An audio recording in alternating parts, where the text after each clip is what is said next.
சீமான் voice விடலுங்க, சீமான் voice விடலுங்க கேக்குறேன். மீனவனை அடித்தால் மாணவனை அடிப்பேன் டயலாக் பேசி ஜெயிலுக்கு போனாரு. 14 வருஷம் ஆச்சு. இது வரைக்கும் கிட்ட 10க்கும் மேற்பட்ட மீனவனை இலங்கை கொலை பண்ணிருக்குது.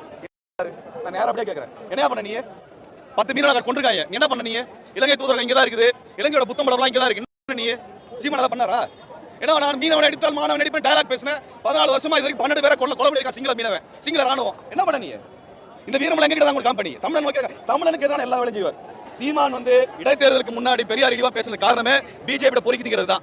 இப்ப அண்ணாமலை ஆட்கள் ஈரோடு இடைத்தேர்தலில் சீமானுக்காக பிரச்சாரம் பண்ணிட்டு இருக்காங்க. நான் யாரா பாத்துருக்கோம், அங்க இருக்க தோழர் சொல்லியிருக்காங்க. இது பிஜேபி பிச்சை எடுத்துக்கிறதுக்காக தந்தை பெரியார் இழிவுபடுத்துறதா வேலை. வெக்கமா இல்லையா? என்ன சீமான் வெக்கமா பாருங்க. இது வரைக்கும் சீமான் ஏதோ காத்துல கதை சொன்னீங்க, AK-74 ஆமக்கறி அரிசி கப்பல்லாம் சொல்லிட்டு இருந்தீங்க. இப்ப நேருக்கு நேரம் நாங்க நிக்கிறோம். நாங்கள கட்சிக்காரங்க கிடையாது. திமுக திட்டினா திமுக ஒன்றும் பதில் சொல்லாது. ஆனா இயக்கத்தோடு நிக்கிறோம், தந்தை பெரியார் வழியில வந்து நிக்கிறோம். நாங்கள் திமுகவுக்கு எதிராக போராடி இருக்கின்றோம், அதிமுக எதிராக போராடி இருக்கிறோம், ஏன் மோடி சர்க்காருக்கு எதிராக போராடி ஜெயிலுக்கு போயிருக்கிறோம், காங்கிரஸ்க்கு எதிராக போராடி இருக்கோம். நீங்க எல்லாம் ஒரு ஆளா? நான் கேட்கிறேன், நீ எல்லாம் ஒரு ஆளா? வெறும் ஒரு சினிமா டயலாக் பேசுற உன்னை எல்லாம் ஒரு ஆளா நாங்க பாத்துக்கோமா?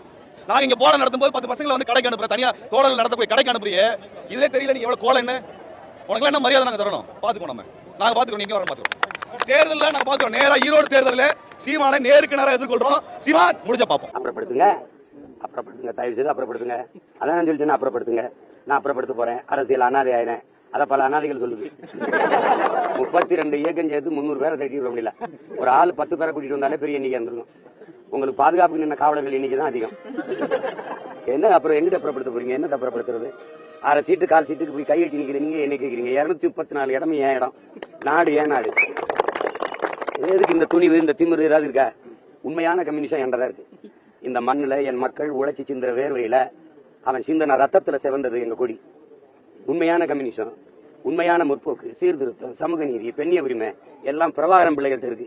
நீ சும்மா வெட்டு பேச்சு, வெறும் கூச்சல். எதை நீ செயல்படுத்திருக்க?